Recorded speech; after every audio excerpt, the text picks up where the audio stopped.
Today I got to paint a giant ant, and it was super uncanny. It was kind of almost terrifying at first. When I opened up that box, it was so weird.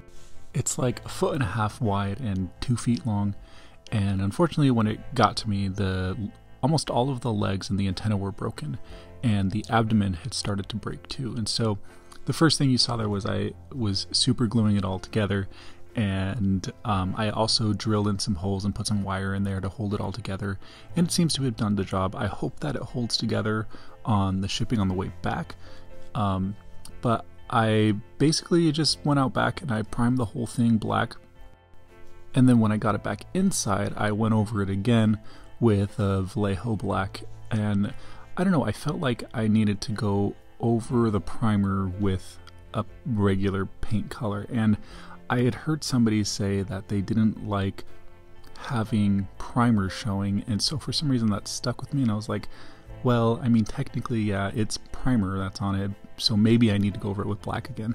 But I don't know, maybe I could have saved myself half a bottle of, of Vallejo black and just not done it, but it seemed right at the time. So what I have here now is I mixed up some dragon red, and I'm just brushing it on here. What I'm trying to do, you can see it on the phone there, is just to match that translucent feel that it's got.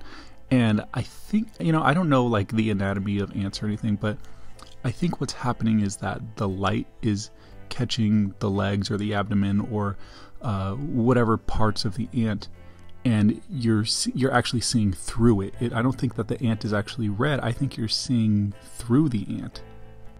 And I could be totally wrong, and I probably am. Maybe the ant actually is black with a little bit of red in it, but I figured, you know, maybe it's kind of like when you hold a flashlight up to your hand or your thumb or something and you can see through. That's what it reminds me of. That's what that color reminds me of.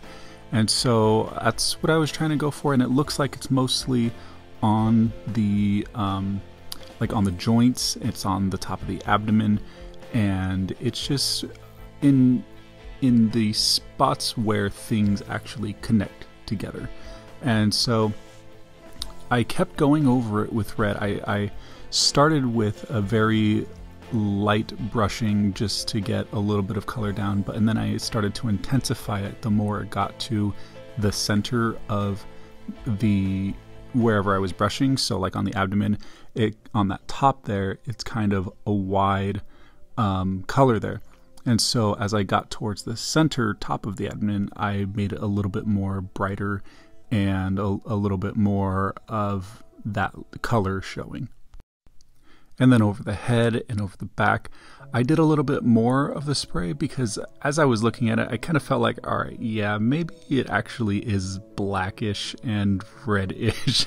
So I decided to just go for it, and I sprayed over a lot of the back and that head, especially there towards the front. And I had to be really careful here because the model was so big that every time I moved something, it got in the way. It barely fit on my painting table. So here, one thing that I should have done this from the very beginning was the antenna had broken off in chipping. Both of the antennas did, and so I had to fix them. And the way that I fixed initially was putting some super glue on it and then holding it together with the rod that I had drilled in there. And when I was done, I just wasn't really happy with the texture that was left behind.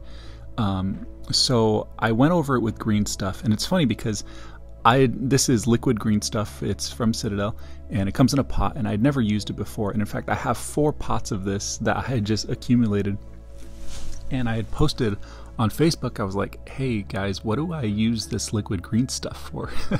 And I'm like, I got 4 bottles of this. It's just sitting here. It's probably rotten.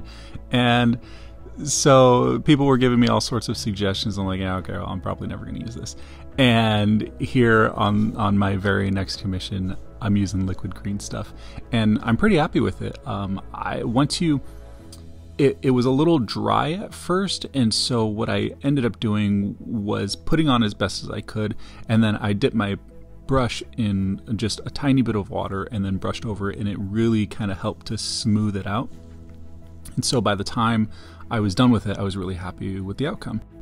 So for this project, there was a couple of things that came out of it that were really good. One was I got to use the liquid green stuff and really just kind of figure out how it works, and I thought this was a really great project for that to happen on, so future repairs will be even cleaner.